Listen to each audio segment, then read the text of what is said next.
Okay. We return to Milos' story. Having just finished your first, well, really your introduction to the Merryguard Academy. I leave you an option here. Last time you had talked about meeting Kana Mist in the evening to go get a drink after you had sent a message. We can resume there, or we can time skip to the morning.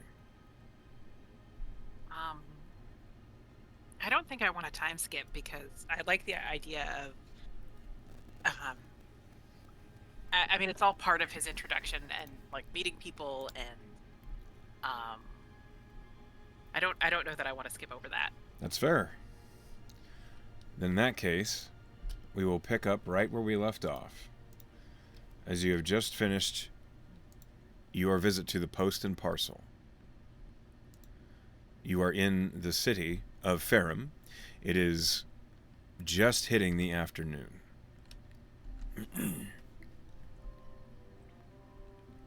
right. What do you do? Um, well, I said I didn't want to time skip, but I don't actually know what Milos is doing with the rest of the afternoon before dinner. I guess walking around town, just familiarizing himself with the area. He's already done some of that on cam. Sure. Um, Yeah, he can spend some time getting used to Ferrum and figuring out the shape of it and where things likely are. he's used to being very rooted in one place, and so I think that getting a real sense of the town that he's going to be living in for the next year is important to him, even if he is going to spend most of his time in the academy. The surroundings are just part and parcel of the whole thing. Okay. Then I'm going to give you a brief overview of Ferrum. Okay. As Milos walks about Ferrum, getting the sights and sounds in and accustomed to, Ferrum is mostly a logging town. It was not originally. Originally, it was just basically a barnacle growing off of the fortress that is the Merryguard Academy. And the history there, you can tell it was once a military town. There are structures that look as though they were battlements. There are buildings that look like they were additional keeps or small defensive structures that have been just absolutely modified to the point that they don't, like, it takes some serious looking to tell where what used to be archer windows and matriculations, they're now just gone for the favor of rooftop gardens and a place that people can live comfortably without fear of a military assault. The history of the town is laden in all of its cobblestones, and there are placards around the town describing the streets are made of the fallen walls that used to be. Well, that's neat. It was originally a fortress known as Keepsgate. It was meant as a a guardian town at the end of this bay where Ferrum is founded. If you would pull you to the world map real quick, Ferrum is right on the peak of Kylus Bay. And when you're looking out off the docks, even though 100 miles away, the tallest lighthouse of Shorewatch is still visible even from here, as a tiny speck of light in the distance. It's really only visible at night, but the locals talk about it.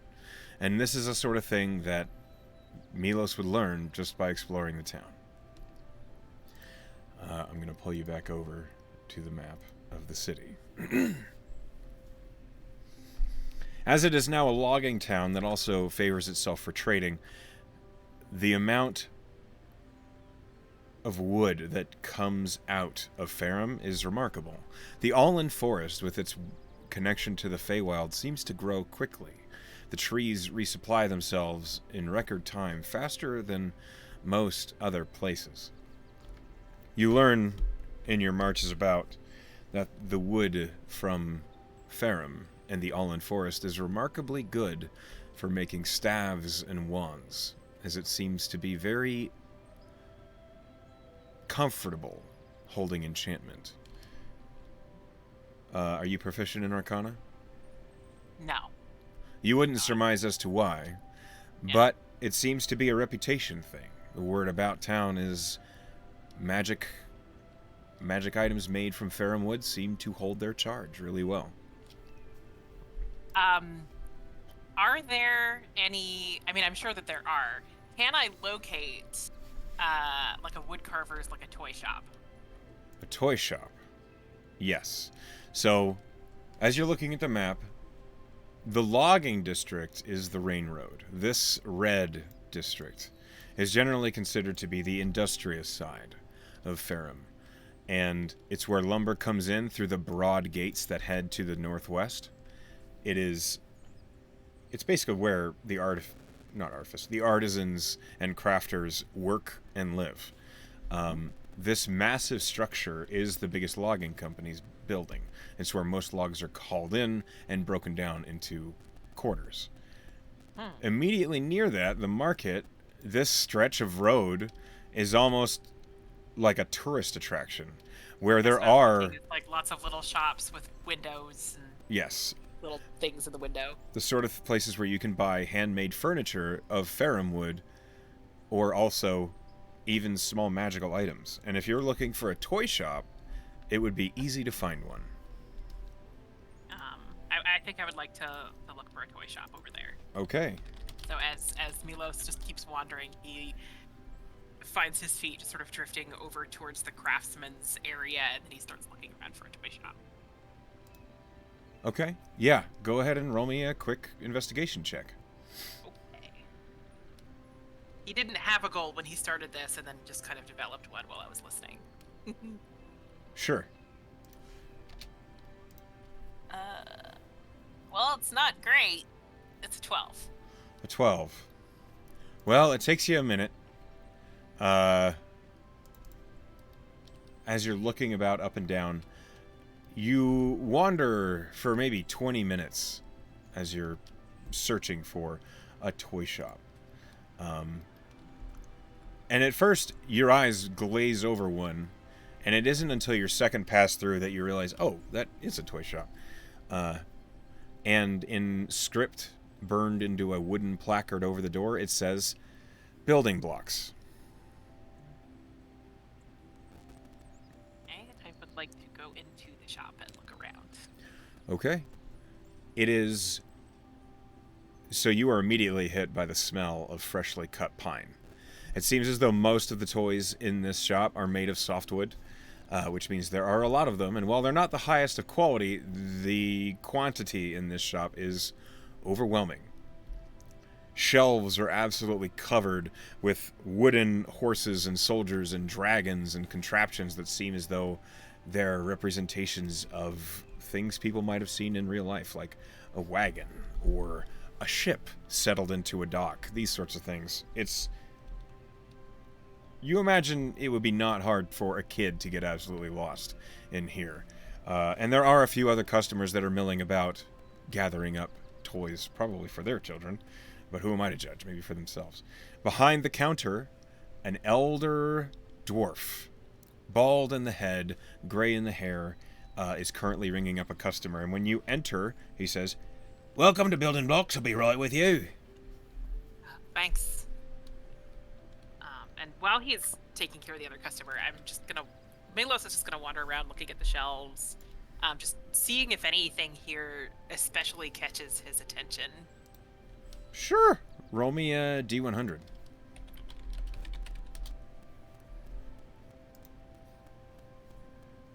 A 30. Okay, let's see. Okay. Yeah. There is one toy that at first it strikes you as odd as I'm trying to here we go. With a 30. It looks like a stack of blocks. You don't know what it is at first. Each block is maybe a square that's pretty thin, but on the end of each one is a felt ribbon that connects to the next. And you realize when you pick it up to look at it, it's a finely made Jacob's ladder. Oh. Neat. So as you pick it up, it kind of as all the wooden blocks kind of slide to the side and the stack rotates as you're looking at the Jacob's ladder. Do you know what a Jacob's ladder is? I do. Okay. Wasn't what I was thinking. I don't know what I was thinking, but it's neat. Sure. Milos sort of looks it over, examines it. The smell in here is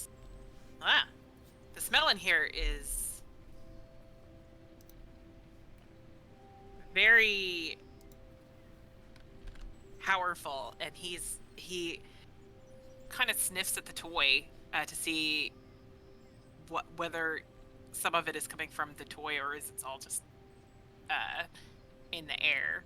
The toy smells of pine. It is finished. It is sealed, but regardless, it still smells of handmade wood. Are there prices marked, or is that just a thing where you? You look at the shelf this one was on. There is a tiny, looks like a charcoal marking, and it says 8 copper. Okay. That I can afford. I don't have a lot of money left. Sure. Because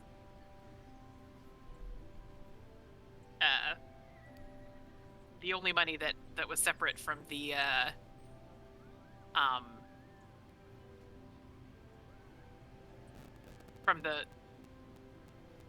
sorry, brain just spaced completely. The only money that was separate from the Merryguard fee was the starting equipment. But he goes carrying the Jacob's ladder. He goes up to the front. Okay. As the dwarf at the counter finishes with the customer, he looks to you and he says, "So what will we be getting you?" I think this very fine piece, and he just sort of sets it down on the counter, and he slides a silver next to it. Okay. The dwarf looks at it and he says, I made this just last month. Surprised it stayed on the shelf so long, honestly. Your boy akin to music, is he? He's a very creative little fella. You see the dwarf is like writing up a receipt. He takes the silver and then slides you 2 copper, and then he just tucks it into a burlap bag. He says, "Here you are, I hope he enjoys it." So too, thank you very much. This is a very lovely little shop that you have here, and you have so much to offer. Do you make all of the toys here yourself? Well, me and my husband. You are very talented, both of you. Thank you. You're welcome back anytime. I will probably be back sometime. Oh, you're not just a visitor then? No, I just started over at the Merryguard. And I thought I'd send something home. You know. Well, in that case, we'd better gift wrap it, shouldn't we? Oh, that's kind. That's kind of you. I'll take that as not a no. And he takes the pouch back, and he begins the process of wrapping it in a fine. It's like vellum, the gift wrapping paper, and it looks like a square. When it's done, it just looks like a cube, as the Jacob's ladder is not protected by anything. But the vellum itself seems thick enough to keep its own structure. And then he hands you this slightly, almost tan parcel with a leather binding and velvet ribbon, and says, "Here you are. I'm sure your little one will be excited to get this." I think he will. Thank you, sir. What was your name? Tarly. It's nice to meet you. Thank you for your help today. I appreciate it. You're always welcome back.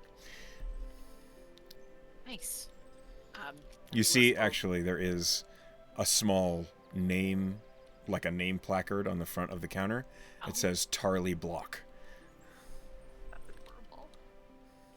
Um, and Milos kind of nods, and he takes his vellum-wrapped package, and he's just going to carry it around with him for the rest of the day. Yep, you get that and now.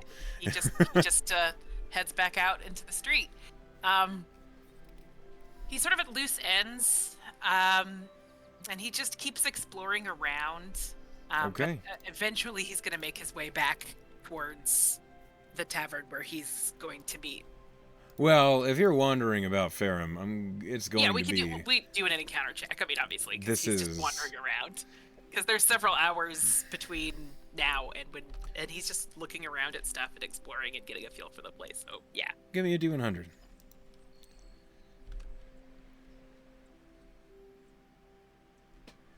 Okay, 89. What happens to you?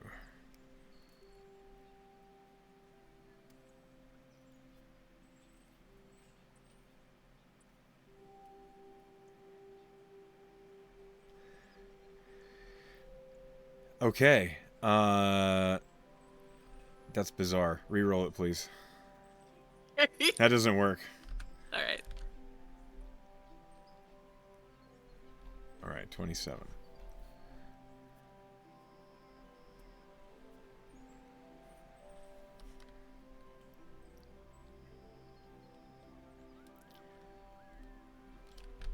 Okay, as you're walking by, you cross near what looks like it's a bank.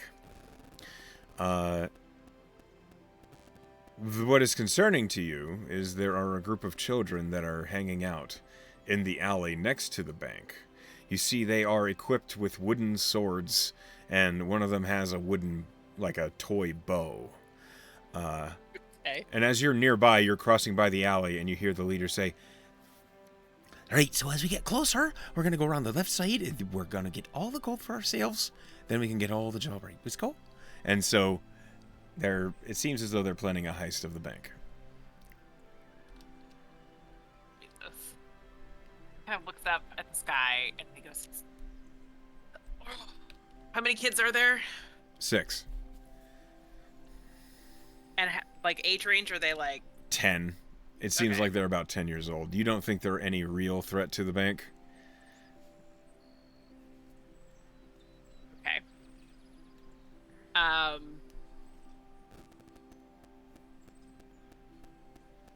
How would Milos handle this? Milos walks to the edge of the alley, and looks around for a moment.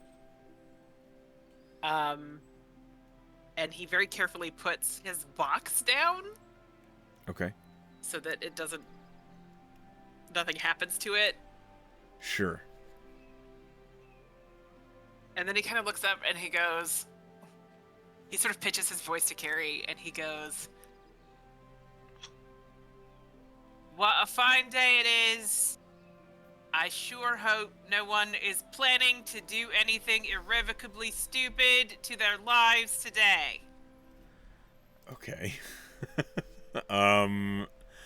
Roll, I don't even know what roll that is. He's just kind of staring into space and, like, projecting. roll a persuasion, I guess. Okay, I don't really feel it's very persuasive. It's like... No, you can have disadvantage. Yeah, that makes sense. What the... That is...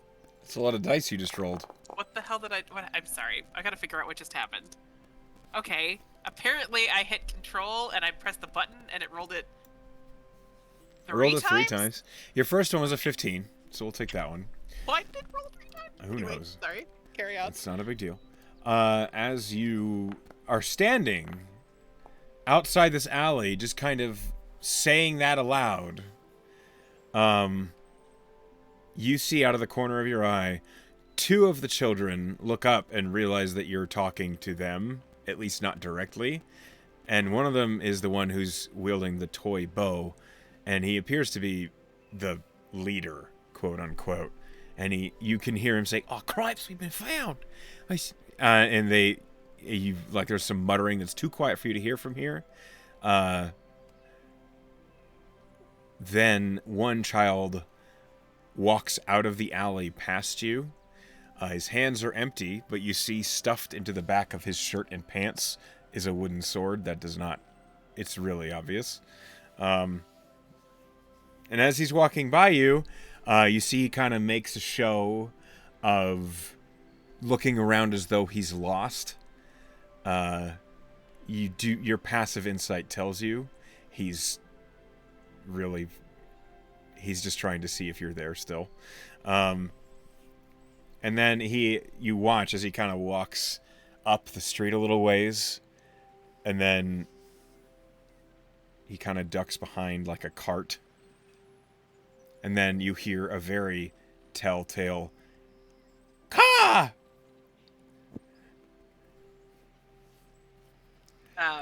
So it's clear they are waiting for you to leave. Milos walks over to the cart. Okay. And he puts his hand on the cart and he says, Oh.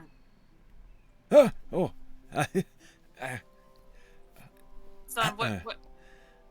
This kid just looks like startled as he wasn't expecting you to approach, obviously. Yeah. And he looks up at you. This kid is, it's a half-orc child. He has one tusk that's really long, and he's looking up at you, and he looks like a child that's got caught in trouble. Milos says, "What do you need the gold for?" There's a long pause, and the kid looks down, and he says, "We was hoping to go by the candy store." Uh-huh. So, your plan is to get the gold out of the bank, and then go get yourself sweets. We wasn't going to take a lot, just enough for all of us to get some candy. And what were you going to do about the constabulary? Nothing. We weren't going to get found. You know, are you any good with that stick? What stick? The one you've hidden in the back of your trousers? I don't know how that got there. That wasn't mine. Uh-huh. Are you any good with it?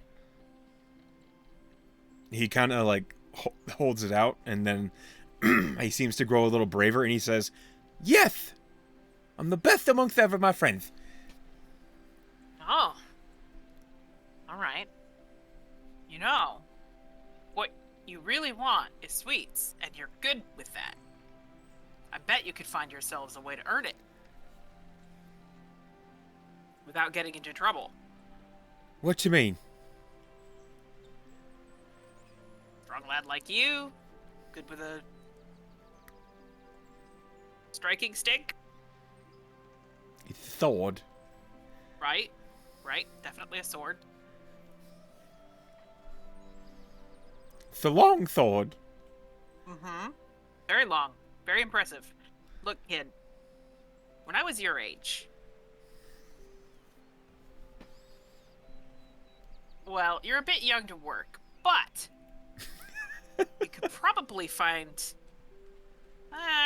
bounties for bashing in some rats, or... gathering sticks, or so. There's got to be something that you can do to earn yourself some candy without getting in trouble with the constabulary. Am I right?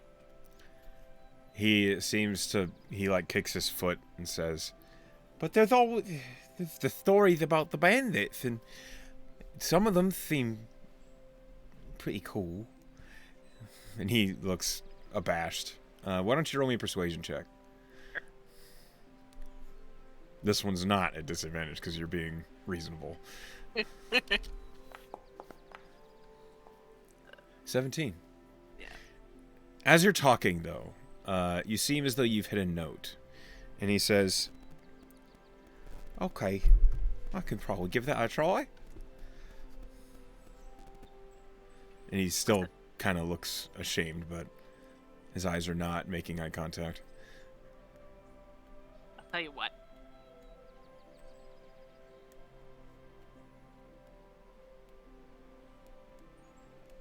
And to give you the rest of the copper I've got in my pocket.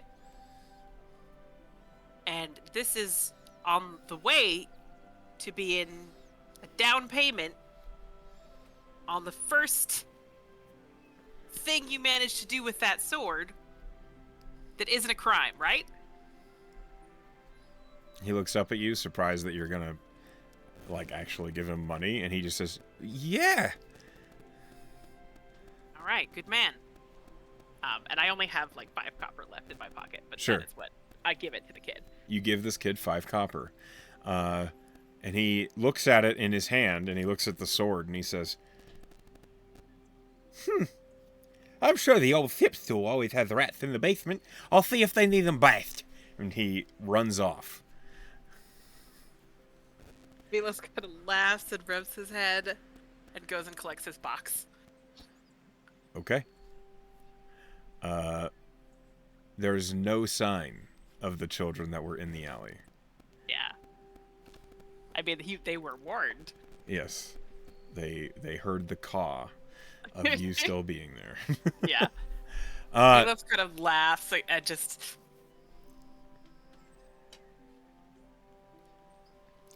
I'd like you to roll me a perception check.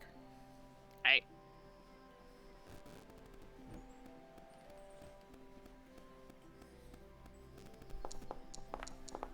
Nope.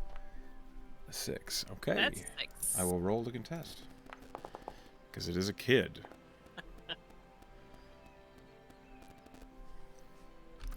Beats it, beats it. She rolled a 6 as well. Okay. Nestled underneath the cart, as you pick up the box and you turn around, you see there is this almost street urchin of a little girl, basically nestled up underneath the cart as if she was hiding. And when you turn around, she says, she realizes you've noticed her, and she says, "Did you mean that?" Did I mean... What do I mean? And he kind of crouches down so that he's more on her level, and he's like balancing the package in between his knees, like peering at her underneath the cart.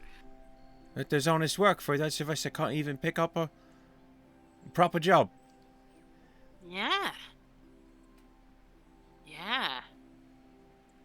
Absolutely. Absolutely mean that. What's your name? She looks at you and she kind of seems as though she's trying to appraise you. And this girl looks younger than the other one. She looks maybe 8 years old. Which is the same age as Barrett. Finally, she says, "Lusa?" Hello, Lusa. And he kind of tucks up his box and he reaches out with his hand to offer her his hand to shake. He says, "My name's Milos." She shakes your hand. It's a little tentative. And she says, "Is a couple in there for me?" Sure. What can you do? What are you good at? "Stealing." And she just kind of looks down as she says that. So, skills you learn to steal means you're quick with your hands, right? Yeah, I'm quick with my hands. You need anything got, I can get it for you. And you can move pretty quietly, avoid danger, right? Most of the time. Unless I got a sneeze. Sneezing is the worst hazard for getting caught.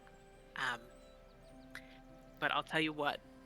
I have a little friend back home about your age, and he collects interest in rocks. And if you can find me interest in rocks, I will buy them from you at a copper a stone. Eh? Copper or stone? Mm-hmm. What you mean interesting? Gotta be either shiny, and interest in color, got a bit of sparkle to it. If it's a funny shape, that kind of thing. Special rocks. She seems to be considering it. She says, "Oh, there's lots of shiny rocks down below the South Oaks. I can find you some." Mm-hmm. Well, I live up at the Marigard Academy. It might be hard for you to find me there, but if you want to arrange to meet at the park across from there, I will buy your rocks. Maybe evening times. Like when they put out the foods? Yeah. Okay. I'll be there. All right. She seems to stand up from underneath the cart. And she is wearing threadbare, very worn clothes. And she kind of brushes off the dress and says, I'll see you tonight then, Mr. Milos. I'll see you tonight. And she runs off. Milos is like chewing on his lip now. He's like, I'm gonna have to figure out where to get income to support my gainful employment for urchins habit, but apparently so. You hear unusual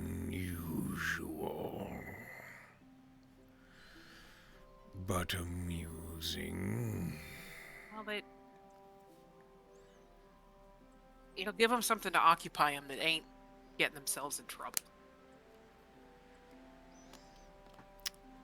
You kind of get this feeling of a scent. It's hard to quantify. It's like an emotional nod. Okay. Milos kind of rubs his eye and he like checks his purse, which he really doesn't have very much money left. And he's like, figure maybe he'll drop by the pub a little early and see if there are any odd jobs. Okay. Yeah. All right. So you go by. Kana told you of the Merry Guard. Yes. Is that the one you go to, or do you look for another one? I mean, is there one like in the immediate range of where I was by this bank? Okay. Like if there's a bar like right here, I'll wander in there. But otherwise, I'll head to the Merry Guard. So where this happened, the toy shop was in this little nook. Right. So we're over here. The Merry Guard is this structure. Okay, so not actually that far away. It's not very far. No. Yeah. Okay. I'll just go there then. Easy Okay. peasy. You kind of walk along the walls that separate the Merry Guard Academy from the actual city, and you hear the sounds of training, basically. And as you round the corner, you see the placard for the Merry Guard hanging out over the city, over the streets. And you head in. You are greeted by a very large tavern. The Merry Guard is huge. It is a 2-story tavern. And you see that there are various tables with a single long table down the center. And it is bustling. It's not packed, but there are people here. It seems as though they're maybe enjoying a late lunch, or they're just spending recreational time here. A massive gold dragonborn stands by the door and looks at you, and she just nods. You see, across the room from you, there is a counter with a very tall, balding human serving out drinks. I guess I'll mosey on up to the bar. The man looks at you and after says, nodding to the drink. Like, I'm not gonna be rude, but Yeah. like. as you get up to the counter, the bartender looks at you and says, "Morning." Well, afternoon. What time is it? Afternoon. Uh, Good afternoon, sir. Anyway, what can I do for you? Looking for a drink? Something to eat? Actually, I'm meeting someone here later to eat with, but I thought man at the bar might be a good person to ask. Do you know anybody who's looking for labor? I need to pick up a few coins so as to not embarrass myself at a new place. I see. You're looking for a quick job, then. Hopefully. What are you good at? Real strong, carrying stuff. Either that or I'm good with the smith's tools if need be. Or hell, I don't know. Well, I'll tell you what. What sort of job are you looking for? Some, I see the Merry Guard's colors on you. Are you, Yes, sir. Looking for something that might be fitting an adventure? Or are you not afraid of manual labor? I ain't afraid of manual labor. I'm a little new at this whole Marigard thing, You're fresh in but town, ain't you? yeah, real fresh. Just today, in fact. I figured. I ain't seen you yet. All right. Tell you what. Out back, I got a wagon just pulled up with a fresh shipment of kegs. You mind bringing those into storage? I'll throw some pay your way. Easy, no problem. You say that. You should maybe look at the wagon first. Understood. Understood. Saves me some time. You do it quick. We'll make sure there's a bonus. Glad to help. Appreciate you. It's gonna go down the stairs to the left here. Just follow the signs. All right.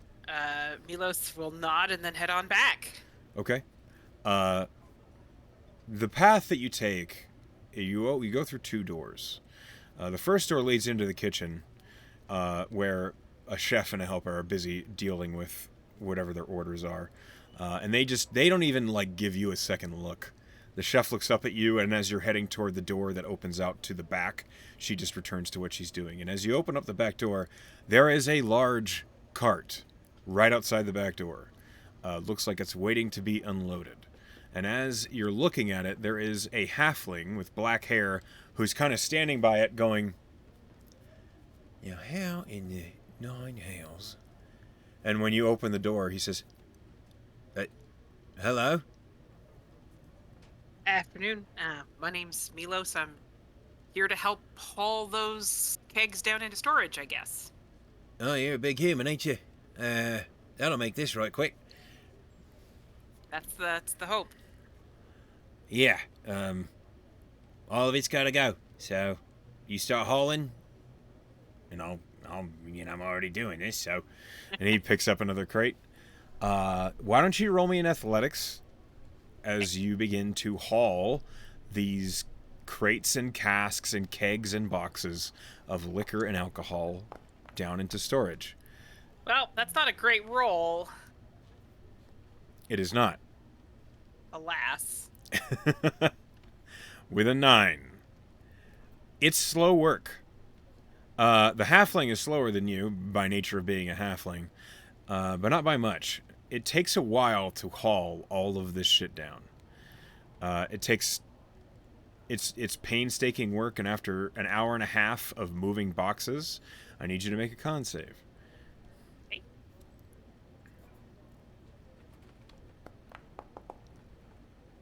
Damn, my dice are not kind to me today. Okay. You take a point of exhaustion.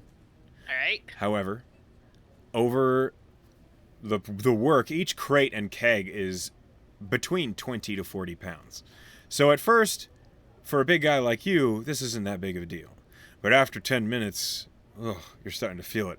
After an hour, you're hurting. By the time that the last crate is pulled out of the wagon, you're sweating, you're sore, but the halfling's looking much the same. And finally, by the end of it, when the last crate is set down in storage and the halfling is seated on another crate, he has pulled open a large flask and is drinking water, and he says, "Oh, it's 2 weeks worth. 2 weeks worth of drink we just hauled down here. Oh." Wow. Well, that was a lot. "Oh, A lot. you did just fine." And he offers you the flask of water to drink. And he says, Milos is very grateful for the water. Yeah. There's got to be some place I can mark this exhaustion on here. On your D&D Beyond, obviously there is, but on your... Yeah, I was looking on Foundry. So, under effects, under That's where I was trying to temporary find effects, click... the effects marker. Okay. Effects. New effect. Just add exhaustion. Let me see. It should be in the compendium here. Hold on. I mean, it might be. It totally is. I just have to find it. Hold on a second. Compendium browser. exhaust. No. Okay. Well, It's fine. I've written it down. I know what it means. yeah. You have disadvantage on ability checks. Yep. You're tired. It was a lot of work. Yeah. As you both eventually climb your way up the stairs, you're sweaty. The bartender looks at you and says, I appreciate the work. And he sets two things on the counter before you. The first is a round disc. It's maybe 6 inches across, and he just kind of sets that before you. And then he looks down at the helper, and he says, "What did you think, Tonk? Worth the time?" And Tonk looks up at you and up at Boone, and he says, "Yeah, that was half the time with his help. It was rough work."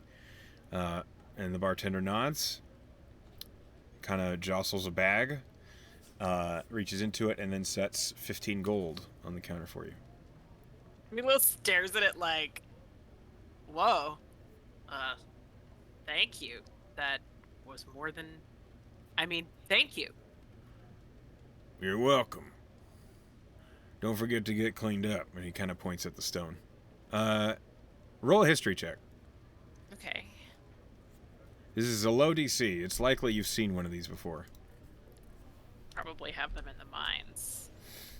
But that doesn't mean my dice are going to cooperate. It is a cleansing Oh, stone. no, okay. Ah. All you do right. is focus on it, and it cleans you. All right. Take up the disc, clean myself, vanish the money into a pocket. Into my purse. Sure. Coin purse. And as you finish cleaning yourself and the little halfling takes it and begins to do the same, you hear from behind you, "Milos, you got here early, eh?" And when you look around, there is Kana, who's approaching. He smiles as he turns and he says, "Hi, was that loose ends? Figured I'd make sure I was on time." Well, you sure made it. Yeah. You look like you've had a long day. Ferrum is an interesting place. Nice. It's something to write home about, that's for sure. Yup, did that.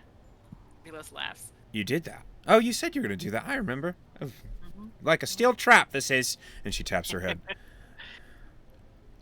And she looks at the bartender, and she says, "Give me an ale." And she orders herself a drink, and she looks at you.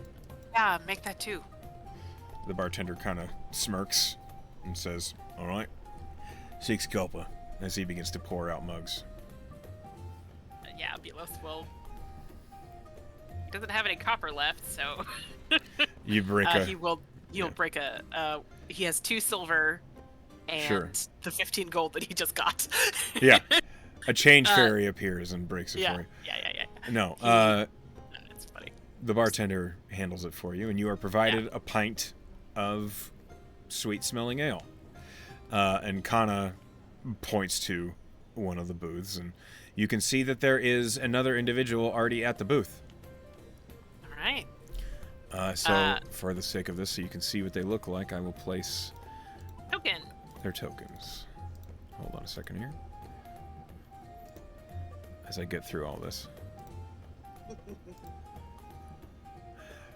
This is an individual you recognize. Well, here's Kana. Yeah, You there's know Kana. Here's you. You're familiar with yourself. I do know me. There is another individual you recognize as she is seated already there, and her skin is gray, her hair is black. She looks unsettling as she did when you saw her in Elise's classroom. And you see she already has a glass of white wine in front of her.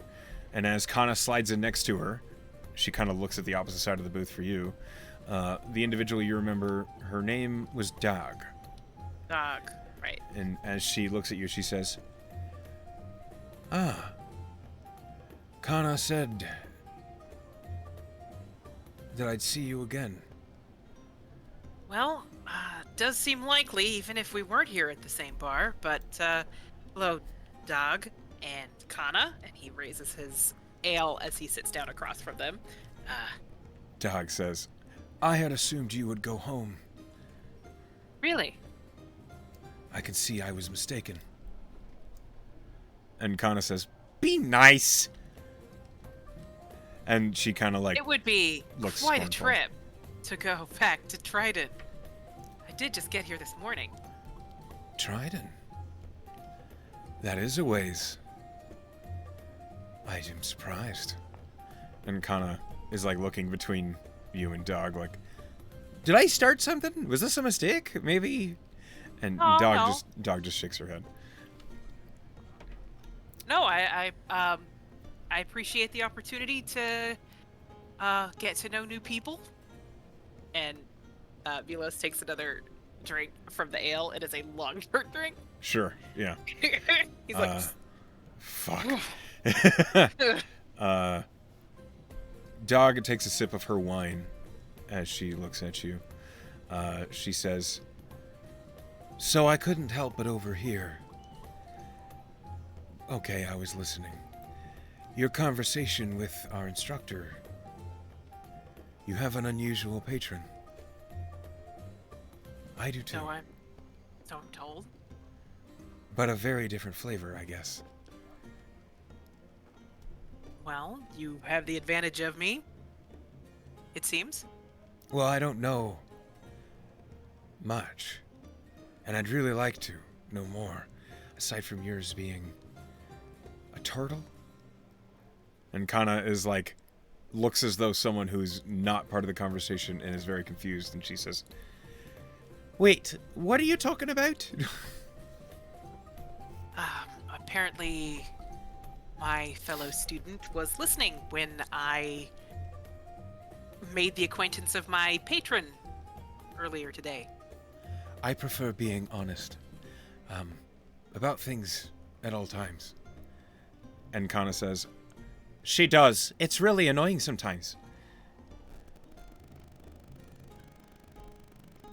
To be frank, I think honesty is typically the best policy. I wasn't expecting that, but since we're going to be working in close quarters with the same instructor, it makes sense that you would want to know. My patron's a lich. Does Milos know what a lich is? Are you proficient in religion? Nope. You're not proficient in Arcana, religion, or history. I am proficient in history. Oh, okay, roll history. There is a chance you might have heard one being from Trident. Heard of one, not heard one, straight up. That would be really unlikely. With a 15, powerful undead. That's all you know. Okay. So... And Milos kind of... Oh, shoot! That should have been a disadvantage. Oh yeah, roll it again. Yeah. You're exhausted. Yeah, I forgot. Sorry. I did too, it's okay. That's not... Okay, there we go. Okay, a powerful undead. Okay. So... Undead. That's interesting. He looks confused. But often, Milos feels like he's going to look confused when he's talking about the arcane. He kind of clears his throat and he says, so, turtle is a bit of a misnomer. More a tortoise, really? Really, really big tortoise. He kind of chews on his lower lip, takes another drink. Kana matches you for drinks. Ale down.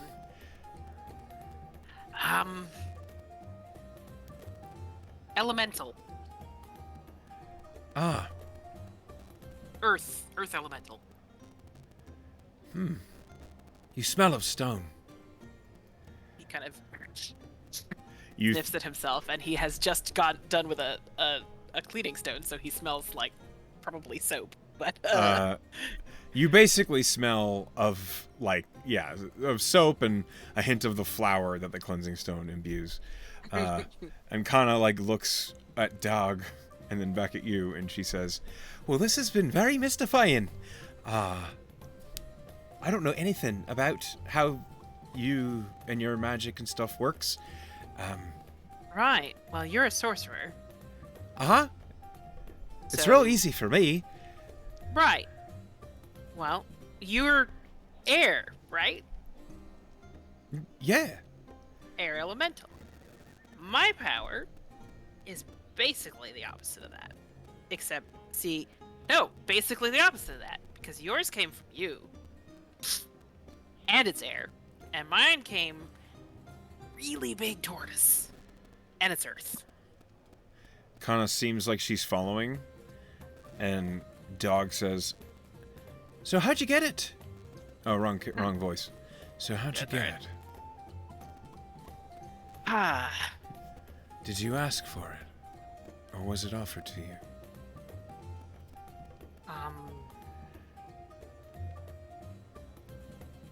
Milos kind of scratches his head. I'm not sure. I didn't. I was very fortunate. I was fortunate, and I guess you could say I was desperate. At that word, Dog seems to nod, and she takes a long sip of wine, looking down at it. It seems as though you've likely hit a note. At least a resonating note.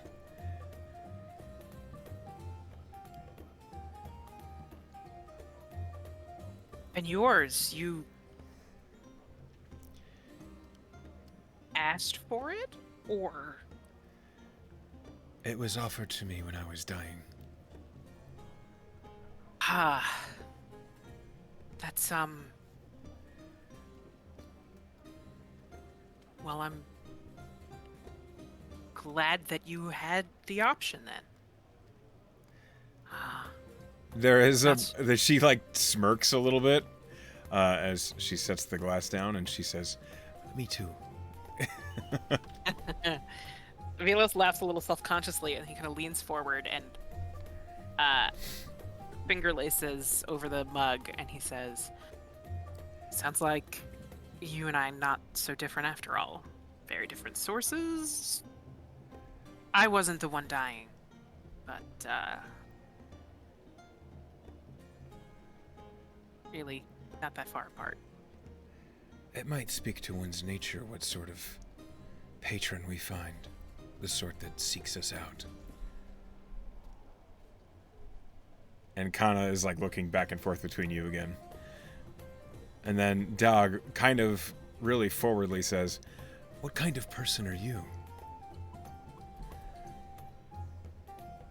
Milos laughs, and he kind of ducks his head, and he goes,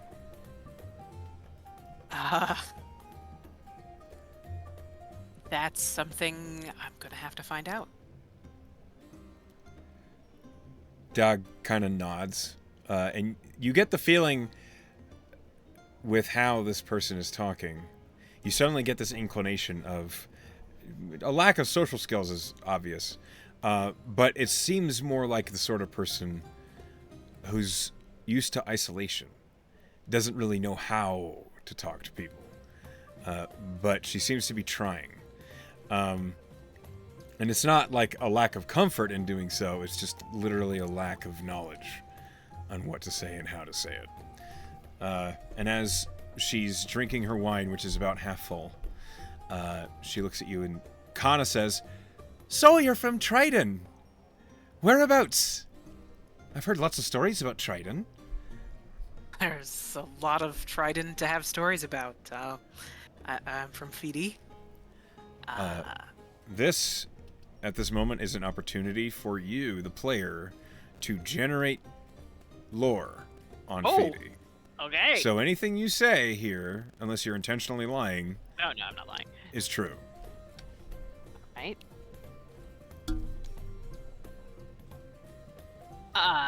You can take your time if you need to say. Yeah, I'm thinking like, what?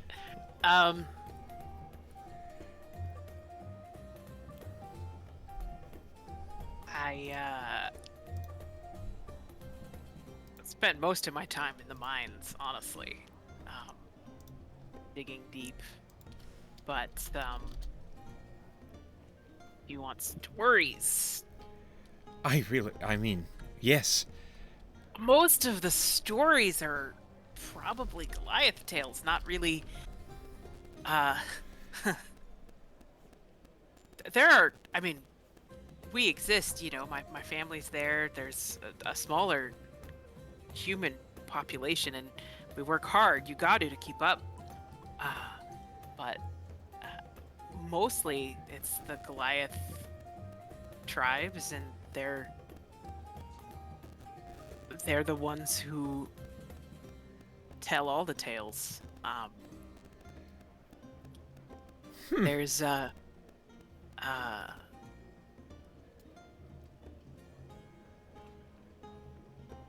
there's a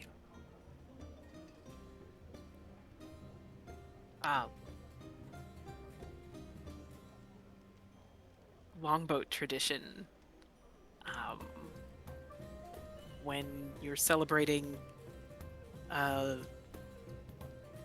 marriage or a birth or any major accomplishment, really, they take one of the longboats out and try to hunt a sea monster. A friend of mine used to try to get as many accomplishments as he could so that he could get tattoos all over him commemorating each of the hunts. It was an adventure that caught up with him eventually, but there were a lot of very salty tales up until that point.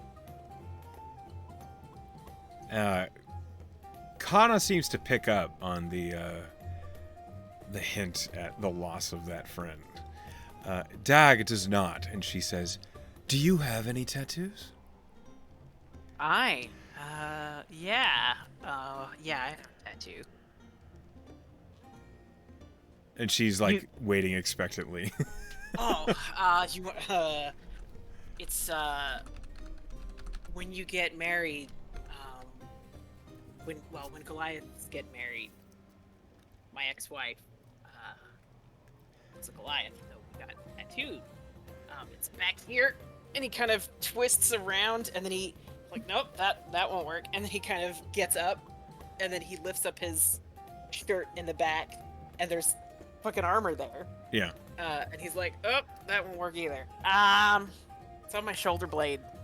It's just,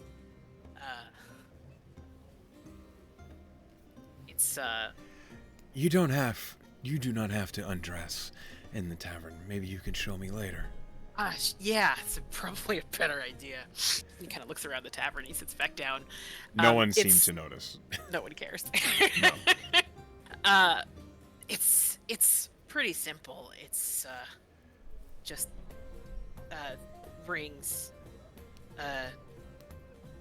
There's 7 rings. And he's miming them. Okay. And as Kana is like watching you do that, and like with the deft fingers and the hands of someone who's clearly artistic, she like has a napkin from the tavern and is scrawling out what it looks like you're describing. And after a brief moment, she holds it up and she says, "Like this?" Yeah. Yep, pretty much that. And she shows it to Dag, who says, "Fascinating. So why come across the ocean here?" Well... Did your patron bid you to do so? Mine did. Not exactly. Before Elise showed me how, I didn't really know how to talk to him. But I needed to know what I was doing. The bargain I struck is a little odd. I don't know how much you heard about that. Not much, as Maxwell yelled at me. Well, I don't really know how to... Basically, the bargain I struck is a little odd, and I needed guidance for what to do with myself. And it's the kind of power I never had. I was a miner. I was a smelter. I wasn't a magician. I didn't know the first thing about any of this. So you came to grow and understand. Yes. That's why. My patron has instructed me to learn to control magic in order to raise his minions. Milos looks at her and he kind of glances aside at Kana, and then he looks back at her and then he says, "Do you want to raise minions?" I don't know. Before dying, I would have been appalled by the idea. But when you're so close to the edge and you see what it's like afterwards, it's not so frightening.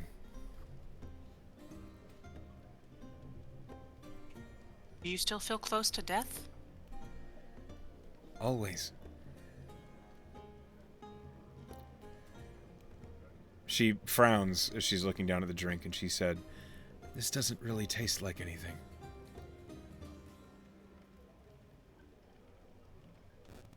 Does anything have taste?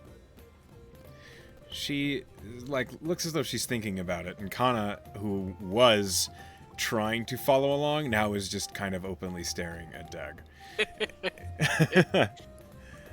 Dag says, "Fruit, bread, things that directly came from the earth. They have taste. Anything else tastes a bit of ash." Things that are close to life. When you put it like that, I suppose I shouldn't have been so confused by it at first. Well, maybe I'm just... No, just it makes sense. Sometimes you need an outsider to see. Yes. That is a good way to put it. What if they sell fruit here? And he's like twisting around, like, is there a waiter somewhere? Or like... Yeah, there are. There's a couple. If you like... Milos is going to try to flag one down. Okay. A dwarven barmaid walks up and says, "Hi, what can I get for you?" How many fruit? Apples? Perfect. Could you bring us some apples? Mm-hmm. How many would you like? 3? That's 3 copper. I will buy them gladly, thank you. I'll be right back with that. And she leaves. And Dag, you see a hint of a genuine smile kind of cracking up at her lips, and she says, "That was nice of you." Well, it seemed like the thing to do.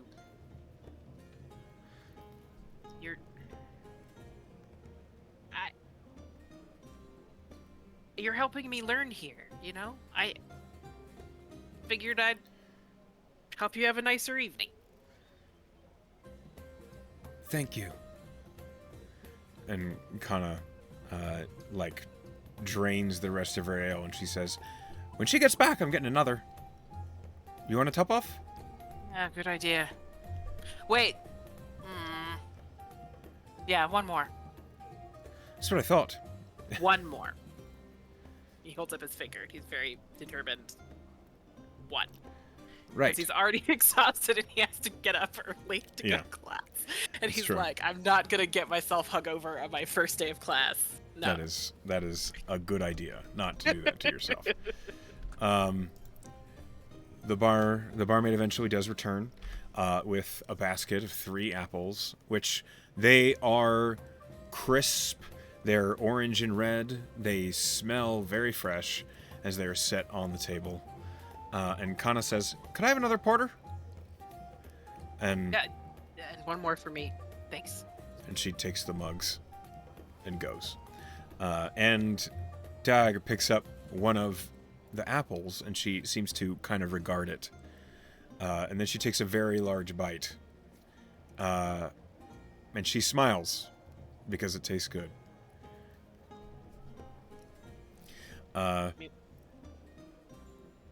We can progress from there if you'd like to. We don't have to. Yeah, we basically, I mean, it's very clear. We have a nice evening, have a couple of beers without going overboard. You show some restraint and don't get shit-faced. Yeah, Milos will leave a tip. So I'm just gonna mark off. I'll mark off. Let's see. I paid 6, and then I'm gonna pay another 6, and then 3. Whatever. I'm just gonna mark off 2 more silver, and just figure that'll cover that. Oh, he also doesn't.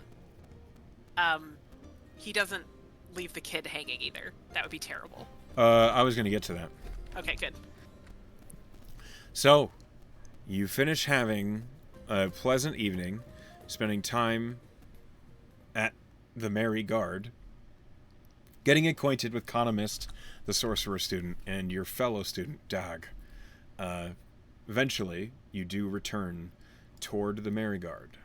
And as you do, you see that out front of the Merry Guard, and it's the late evening at this point, you notice there is a table set up near the gates of the Merry Guard. And you recognize the platters from the mess hall of the Merry Guard, but there is leftover food spread out all over in front of the Merry Guard. And Milos now understands what the kid meant when she said where'd they put the food out. Yes. And as you're approaching, you feel a tug on your pants from the right-hand side. And there is Lusa, and she has her shirt just full up with rocks. And she says, "I did what you said, Mr. Milos." It's quite a haul, Lusa. Let's take a look at your take. She kind of crouches down and opens up her shirt, and 8 rocks spill out onto the ground. And they are exotic. They are remarkable. Some of them are much larger than others, but they are of varying colors that at a glance you recognize soapstone, you recognize oil shale, you recognize quartzite. You're surprised at the tenacity of this little girl in finding such interesting rocks. You have done a very good job here. I really want to commend you for your work. And she is sitting on her knees with her feet underneath her, and she just looks up and smiles and says, "Well, thanks. They were pretty fun to find." I'm glad. This is exactly what I was looking for. I'm going to. He pulls out a silver piece. So it's 1 copper per rock, and so he's giving her 2 extra copper. He gives her the silver piece. And she looks at it and she says, "It's just forgetting." You did a very good job. I appreciate all the work that you did. Found very excellent rocks. And I want you to be able to take pride in what you were able to do today. You did a good job. She clutches the silver piece in a tiny fist, and she smiles up at you, and she just says, "Thanks," and then she runs off, leaving the 8 rocks on the ground in front of you. He gathers up the interesting rocks. Roll me a D100. Okay.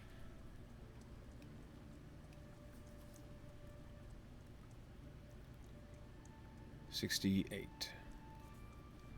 Okay, hold on. I also need to roll a D100.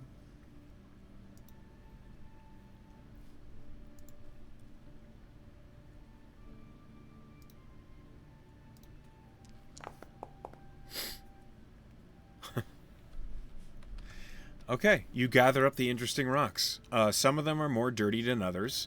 One of them in particular is quite muddy. Uh, it's it's almost brown, but you can see little speckles of blue shining out from underneath the mud. Okay. You have 8 rocks. All right, Milos has 8 rocks. I'm gonna mark that down. Add items to backpack. Add custom item. Whoops. Interesting. Rock. Quantity 8. Sorry. He gathers up the rocks, mud and all, shovels them into a pocket. Okay.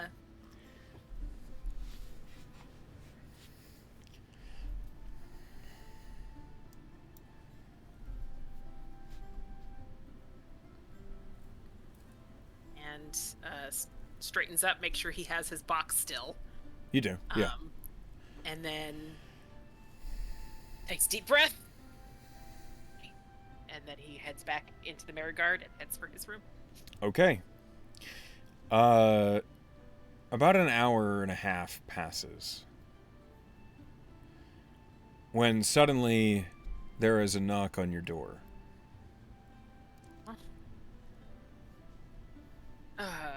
Milos gets up. I assume at this point he has gotten ready for he is, you know, he wasn't asleep yet, but I think he probably got ready for bed and washed up, took care of his teeth, that kind of thing. Sure. Heads to the door in his sleepwear, which is just pants. And he opens the door. You see Persh, the dwarven concierge, standing there before you, and he says, "I'm sorry to disturb you, Milos. What can I do for you, sir?" There's been a slight... a guard has knocked on the door saying a little girl claims that you paid her silver and that she didn't steal it. You didn't steal it. I paid her silver. I will take care of it. Let me just get my clothes back on. The Persh kind of just dips his head and says, "Appreciate it." And then he closes the door. Should have figured that would happen. But at least someone will stick up for her. That's gonna be new for this. That's gonna be new, probably. Just like muttering to himself as he gets dressed again. When you get dressed and you go out to the main hall, you see that there's 2 wooden benches that run along the main hall. There is a town guard, a man in basically what looks like full plate armor that doesn't exactly fit very well. He's got his helmet under one arm. You see he looks like a young guard, like he's probably new. And you see seated on the bench is Lusa, whose face is red, her eyes, clearly she's been crying, and she's looking down at the ground. And Persh is back at the desk, and he looks up as you enter. And he just kind of goes, like gestures toward the guard. Yes, sir. The guard looks at you and says, "Are you Milos?" Yes, sir. Milos Orthandri. This young lady claims she earned a silver coin from you. That's correct, sir. You're certain it was not stolen from you? No, sir. She asked me if there were any tasks she could do to earn a little coin, and I sent her to gather some interesting-looking rocks for me, for my son.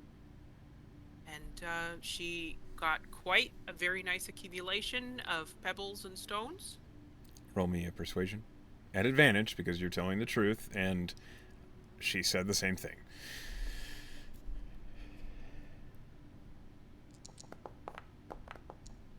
22.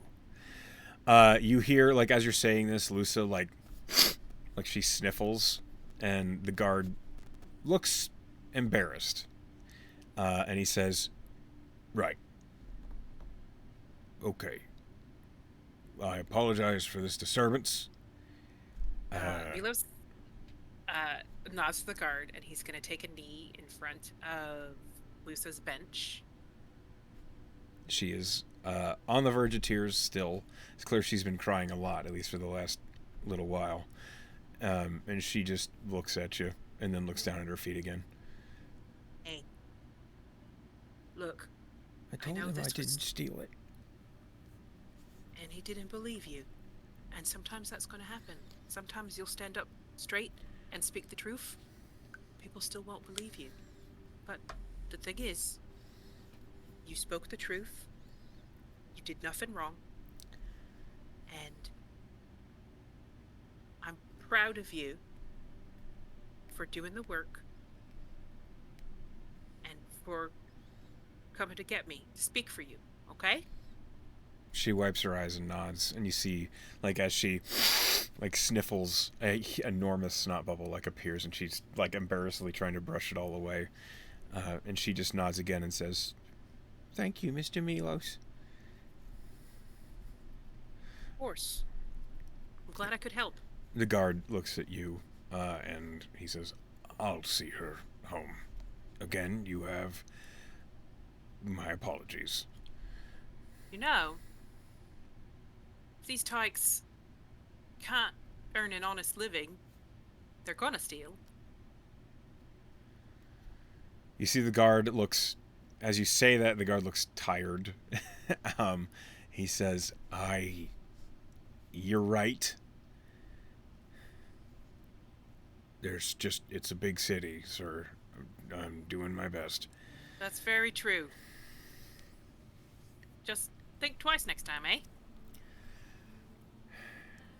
You can see, like, just like the emotional expression on this man's face is basically just like, lesson learned, maybe don't push this next time.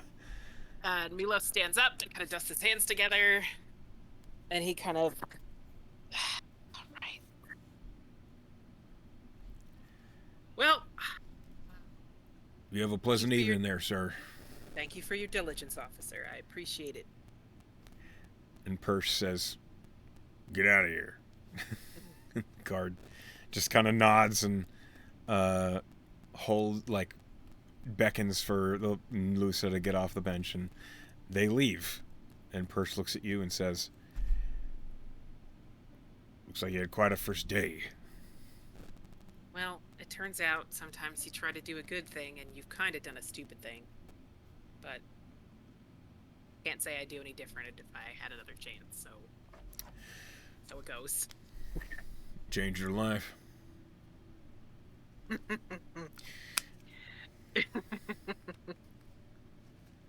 Good night. Good night, Persh. Milos. As he goes back to working at Parchment, which is what he seems to always be doing. He's always writing or working on something. That is so much paper. All right, Milos heads back to his room again. Sure. You return and you have a pleasant night's sleep where you dream of mountains, of stone moving, of earth and rock, and just how simple it all can be. How peaceful it is when not even the wind can change your mind. You awaken. Would you say Milos would wake on time? I think Milos is very accustomed to sleeping on a schedule. Probably, having worked in the mines. So I think he probably wakes up on time without too much trouble. Okay. In that case, you wake up on time. You maybe go get yourself some breakfast from the mess hall. If you do that, add 2 temporary hit points. Okay, I will add 2 temporary hit points. Breakfast is the most important meal of the day. For the most part, meals at the Clear that Merigard... exhaustion off of myself. Yes, you are no longer exhausted. For the most part, meals at the Merigard Academy are going to grant you 2 or 3 temporary hit points. Unless you get a meal elsewhere, which will probably give you higher. It's just that these meals are cooked by golems. So, Right. they're good, but they're not great. You have eaten something. You've gotten dressed, cleaned up. And you go to Elise's classroom. Yep. As you're here, you see like as you're getting to the door, Dag is right behind you, like following you to the door, and she says, "Good morning. Good morning. Did you have a pleasant evening?" I did. Did you? I admit I assumed about you, and I shouldn't have. Think that, that's sort of the nature of first impressions, isn't it?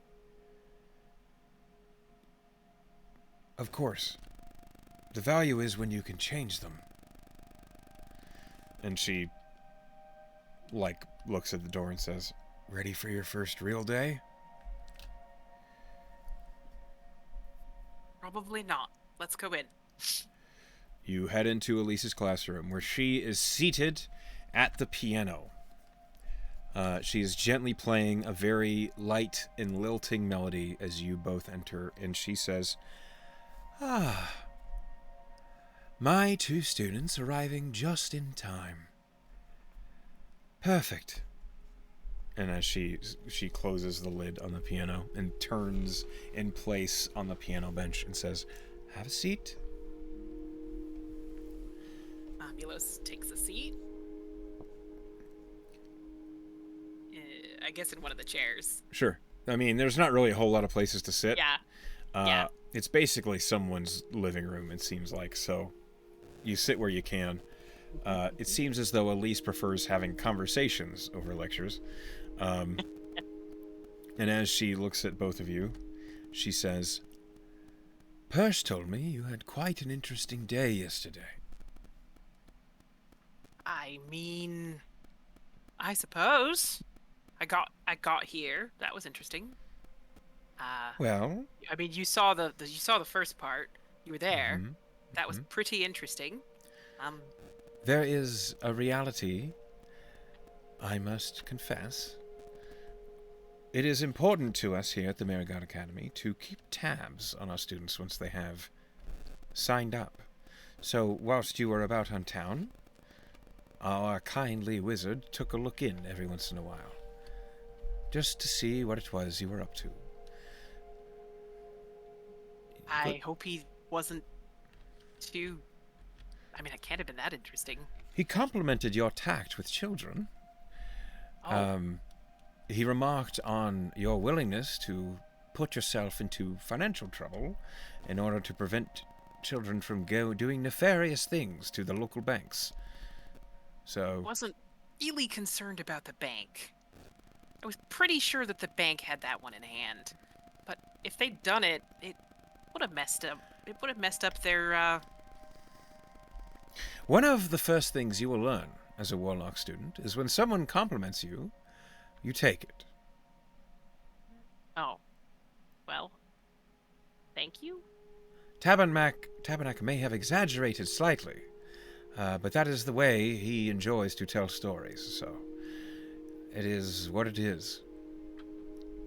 I'm glad he managed to find some interest in. Mostly, I just went shopping. Mm-hmm. You showed some moral fiber, is my point, which is valuable, especially in those of us who have a bargain with a patron. If you are unable to keep your own wits about you, the patron, maybe not in specifically your case, but the patron can take whatever they want from you. You see, the deal between a patron and a warlock is always a give and take. The patron wants something, and the patronee provides it with a compromise. For if we always did everything our patron asks, we're no better than a simple tool. Without free will. You see the difference? Yeah, I think so. Now, I'm unfamiliar with your specific patron, or the sort of things they will likely want you to do. But from what you said, grow likely just means exactly what it sounds like, which for now we will behave as though he's they, it, she? Do we know? Well, we don't. I got a sense of he, but that could just be me projecting my own Right. He? Well, for the sake of it, then, we'll stick to he until we're proven otherwise. He is content to allow you to grow and expand your magic until you become of use to him. Whatever that means. It might be, considering how ancient an entity such as a Zaratan is, that might never happen. You might be an investment in case. Who knows? Regardless, there are tasks to be done and lessons to be learned, and I would like to test some of that moral fiber of yours. So, how do you feel about working with the constabulary?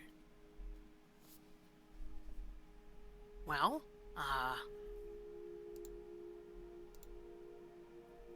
sort of neutral, really? I don't know. Never have before. Well, there's a first time for everything. And first and foremost, we need to work on your people skills. We need to get you accustomed to talking to people and also accustomed to not talking to people when it's important. Deciding when something needs to be said and when it should not. And also deciding when a false truth is more useful than the actual honest one. That does sound like something I'm not very accustomed to. Mm-hmm. I can tell. And that's all right. We are here to teach you. And the way to handling people is a thing us warlocks need to be good at. Our patrons will often ask us to do things that they cannot do themselves, for they cannot converse with the everyday humanoids. Which is where we come in. The first things first. In the constabulary, you will have a conversation with Captain Hallstrom, where he will tell you about a man named Tomwise Gray. Tomwise Gray. Goray, sorry. Goray. Yes. All right. It seems as though Tomwise has found himself in a bit of trouble. He has been accused of murdering a person. There is little evidence to show that he has, although there are witnesses that say he did it. 2 of them, to be specific. It is assumed that Tomwise Gray murdered his wife, and his children were the witnesses. Oh, my. Yes, a sticky situation. Now, That's very hard. I agree, All right. but you've already shown an affinity to speaking with children. So, I can certainly try. Yeah. I would like for you to get down to the bottom of it and see if you feel as though Tomwise Gray is indeed the murderer, or if something else is at play. Which, my suspicion is, something else is indeed at play. Tomwise Gray, from everyone who knew him, had nothing to gain by slaying his wife, and in fact they had a good relationship. So the fact that his children are saying otherwise is very concerning. And they've taken harm just by thinking that. Well, you're correct in that assumption. However, as this is what we call in the Marigard Academy a free agency, you are not expected to do it. Well, you are not expected to perform spectacularly. We are doing this task for free. We are helping the constabulary for free. Someone has already spoken with Tomwise Gray. They have already drawn their own conclusions, their results of which will not be revealed to you. I would like you to see this for yourself with fresh eyes. Now, Understood. an unfortunate side effect of that is that Tomwise Gray has already had a conversation with someone about this dark thing that happened to him. So he won't want to have another. Probably not, which is where you will come in to have a conversation. I would say you can do this by yourself. You are also allowed to employ the aid of other Marigard students that are available for free agency, if you'd like to. I emphasize if, because that choice is up to you. Yes, you can try and take this on yourself, or you can enlist the help of other students who are free. You can ask Persh to provide you with another student, and he will see who is available. Mm. I leave that choice up to you.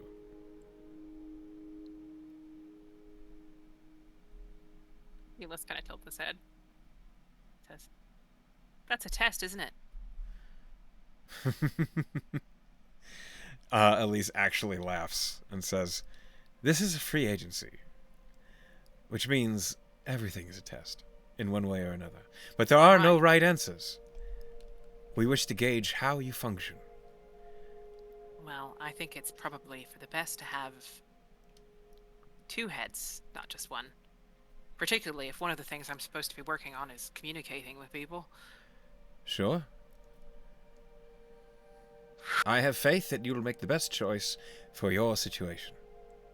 All right. If you have any questions, or if you find it fitting, you are welcome to use the staff here at the Marigold Academy, should time permit. However, Time-Wise Garay is not with unlimited time, as it were. Not if he's accused of that. No, right. he is to be sent to August City for trial, which is happening tomorrow. So, Good God, not the why? trial, just his ride. So, I don't feel like. But that means that I am working on a timeline here. Yes. Anything that you Understood. find, whether it be to his benefit or deficit, anything you find will go along with him to August City for his trial. So, be thorough. Well, and I guess I'd better start as soon as possible. Well, yes. All right. And then she turns to Dog and says, "And you, we really must discuss what it is appropriate to have a conversation with someone about your first day of meeting them." And Dog is just... "You are right, I imagine." Milos will get up. He will adjust his uniform, his armor, and then Yeah, he it's will just go and armor. find Persh. Okay. Yeah, he's where he always is. Right. He's at the front desk. And as you emerge, and Persh is seated there, he looks up and says, "Milos, Good morning. what can I do for you?"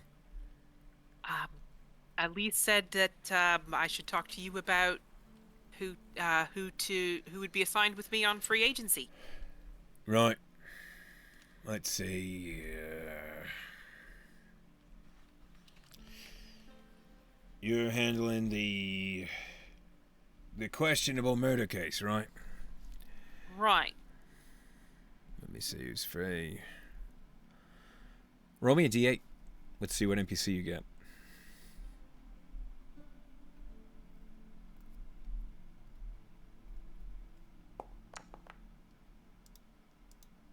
An 8. Okay. That is interesting. Huh.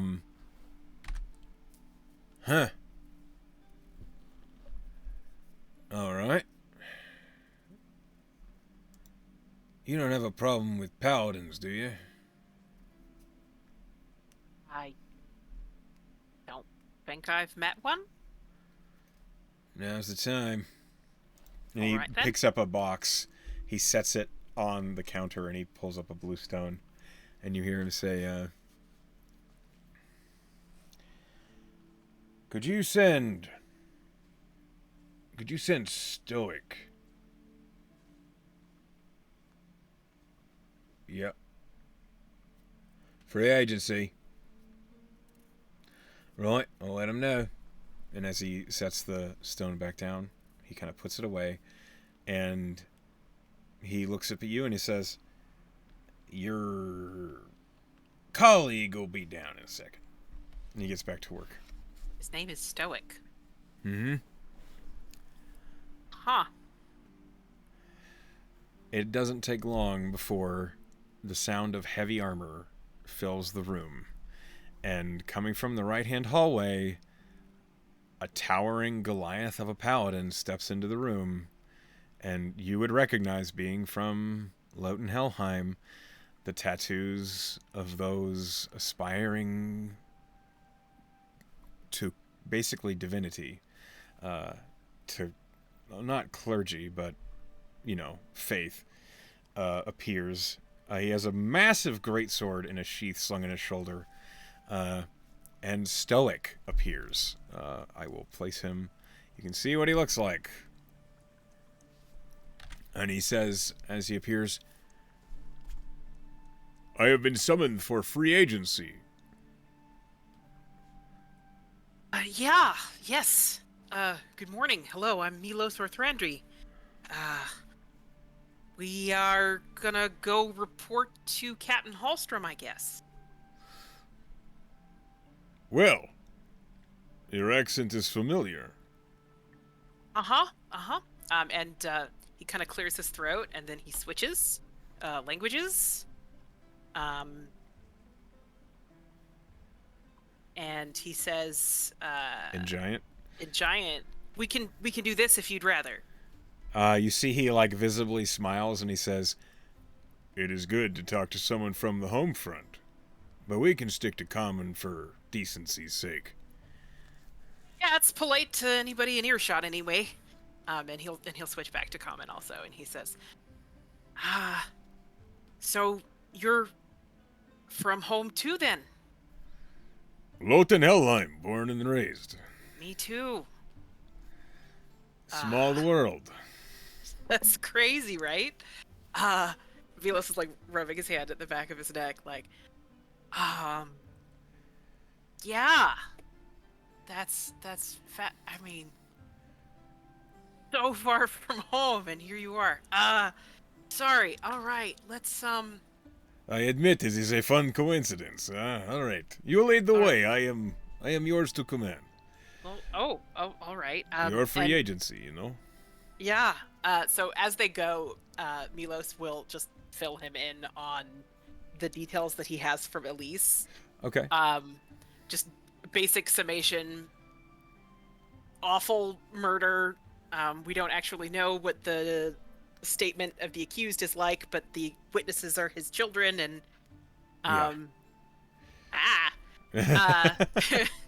and then just walking and talking. Walking and talking and heading towards what holy symbol does. Are you religious? Do you understand religion? I don't have proficiency. You can roll it for me. Okay.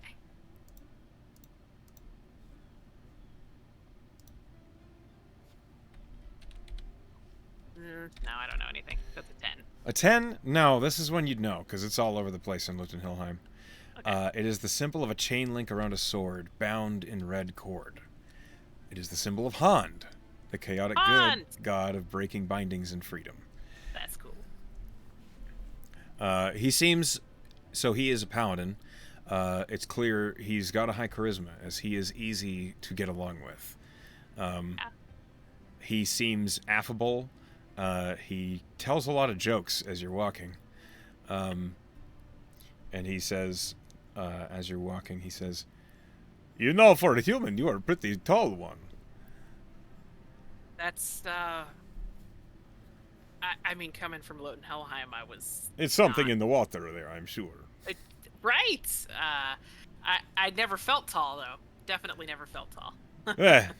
You don't get to pick where you're born, but it's what you do with it, right? That's what they say. It is really good to meet someone from home. You're telling me? I've been at sea for months. I'm ready to just take a break. Yeah. That was, How long have you been here? This is my second month, actually, as I think about it. Oh, so you know basically everything there is to know about the Marigard, right? Oh, yeah, I've really been paying attention to all the nitty-gritty. No, I don't know fuck all. Are you kidding me? This is my second day, so... I am still remembering where the bathroom is. Well, the gauntlet has been thrown. I'm glad to see you here. Yes. And so we head to The constabulary. the constabulary. Which, as that is going to be the beginning of your free agency, that is going to be a good spot to stop it. To stop. But that is hilarious that we random rolled the Goliath Paladin from VD. Yes, you did. It is what it is. And we're going to those for sure. I had to take Dag out of the order, or it would have been a different entity. The all warlock. Yeah, that wouldn't have worked. Not. Yeah. She's busy being scolded by Elise for talking about. Yeah, you don't talk about patrons in a public place in front of another student. Like, what are you doing? Kind of like, what? Yeah. What is happening? Anyway, we're talking about a lich now. Yeah. Undying warlock. What can you do? All right. Yeah. I hope you had a good time. That was a lot of fun. Good. That was the. I'm very interested in this character. Very different take than I expected. Milos keeps going in ways I don't expect. I had no idea we were going toy shopping today. Me neither. There it is. Building blocks. Dwarven. But yeah. A dwarven couple go by the last name Block who build toys for people. So cute. Anyway, anybody listening, thank you, and we'll see you in the next chapter. Yeah.